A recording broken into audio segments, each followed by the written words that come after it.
If you're like 96% of students, then you have probably felt the sweaty palms, the sense of impending doom, and the rapid heart rate that mean test anxiety. So while I probably can't cure you entirely of test anxiety, what I can do is provide you some helpful tips about how to manage it.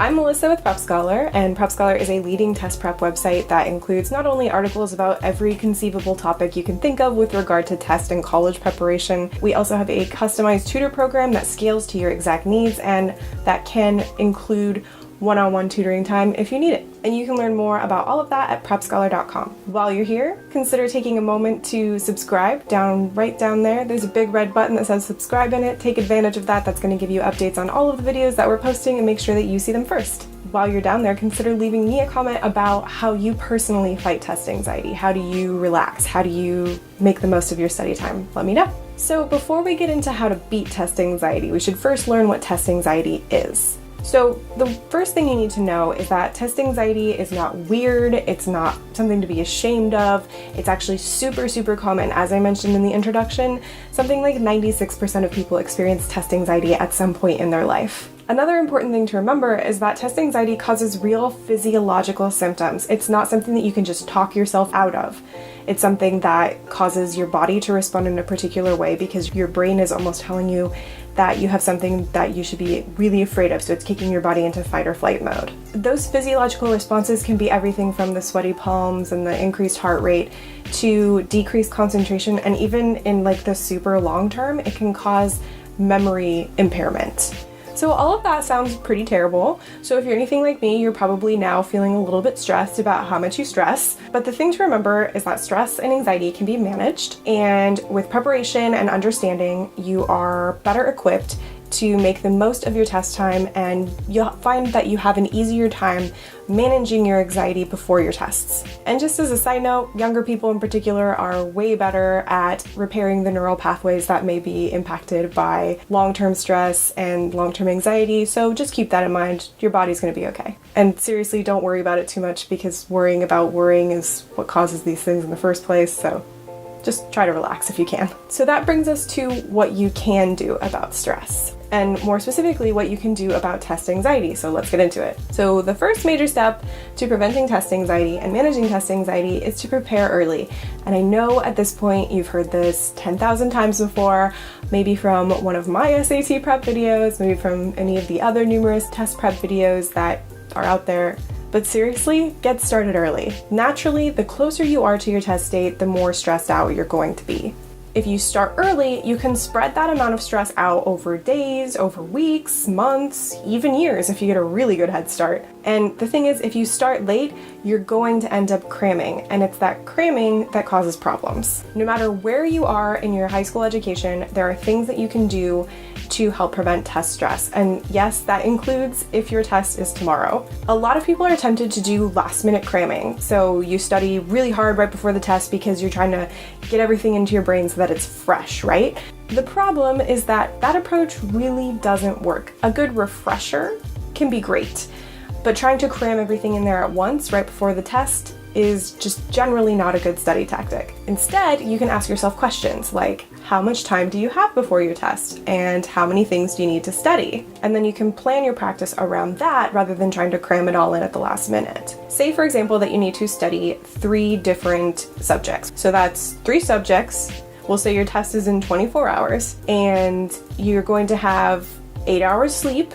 So that leaves you about 13 hours unless you have school, in which case, yes, it will be significantly diminished. So again, get started as soon as you can. And that equates to about 4 hours for each subject, minus some time for breaks and that kind of thing. 4 hours for each subject is actually a decent amount of time. It's maybe not enough to teach yourself everything if you haven't studied before, but it is a good amount of time to get a sort of handle on it. You can do a lot of practice problems, you can do a lot of self-teaching in 4 hours. The important thing is that you can build a solid foundation and that you can prioritize which skills you need versus which ones you don't need. and build your practice around that rather than trying to cram everything in at the last possible second. If you're unsure where you need to begin because maybe you just kind of put off studying, we're going to wing it until the last second you got really nervous, then it's time to think about your strengths and weaknesses as a student. And all of this also applies if you still have months left to study. Say you need to study 6 different subjects, you have 2 months left until your test.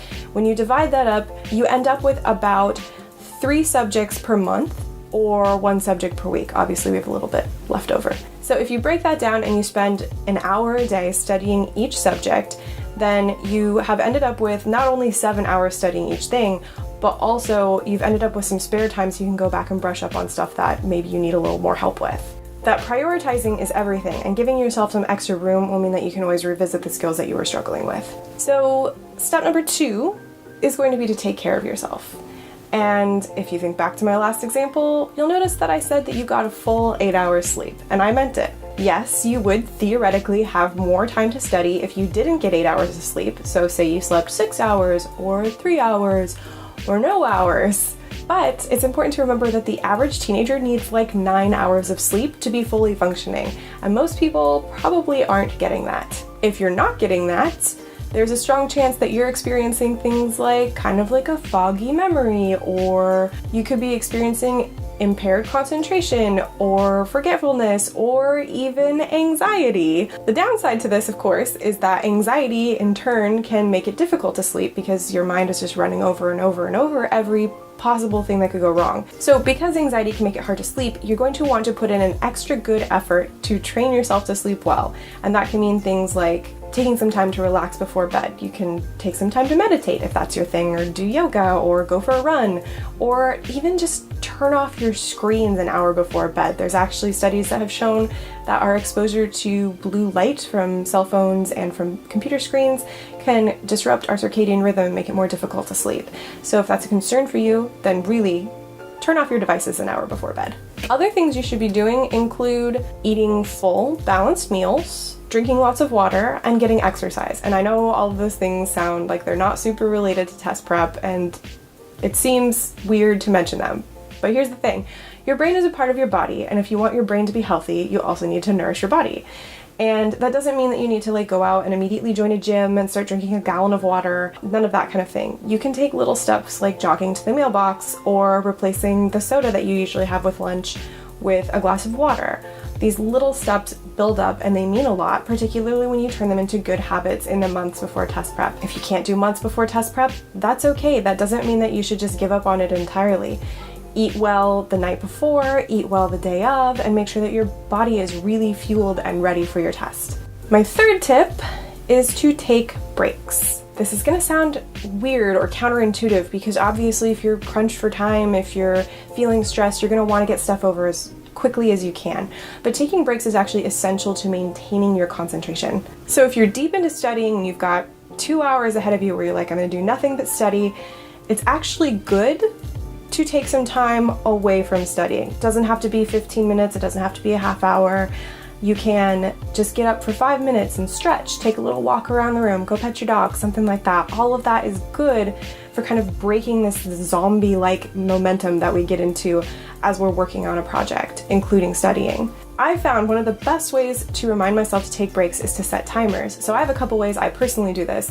One of them is the Pomodoro technique. This is when you work for 25 minutes and then after 25 minutes you take a 5-minute break, and this kind of gives you a moment to step away from the activity, refresh your mind, and then come back to it without losing too much time or too much momentum. Your brain needs breaks to recharge. You don't have to bring your flashcards to the dinner table. You don't need to be running over equations while you're taking a shower. You can. I'm not saying you can't, just saying you don't have to. It is okay, and not just okay, it is good to take a little bit of a break to let your mind recharge.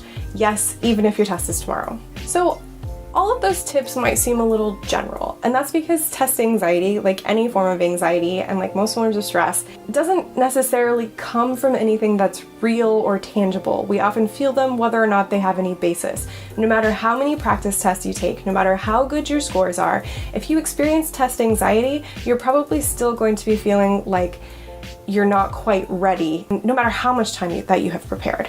An anxious brain is always going to find a way to make us feel like we don't stand a chance. And that's why it's important to do everything in our power, which means planning, which means taking care of our bodies, which means taking breaks, to fight that urge. Because the thing is, we can't convince our brains to stop screaming fire when there's no fire. Instead, we have to find ways to mitigate that and ways to instead kind of combat our brain's tendency to go in that direction. And that means taking good care of ourselves. That means working in advance. That means planning ahead. All of those things factor into kind of giving us something to fall back on when our brains start, going down that road of getting really worked up about something they don't need to be that worked up about. You don't need to entirely change your life in order to combat test anxiety. Taking little steps, even if your test is tomorrow, is going to be the way to kind of ease the process of taking tests. You can look at your mistakes on past tests, you can make sure you're drinking enough water, you can make sure that at night before you go to sleep that you're good and tired. You're not just like, well, I probably should go to bed now, but you've taken an hour off, you maybe went for a jog beforehand, so you're super ready for bed. All those small steps make you better prepared to fight test anxiety.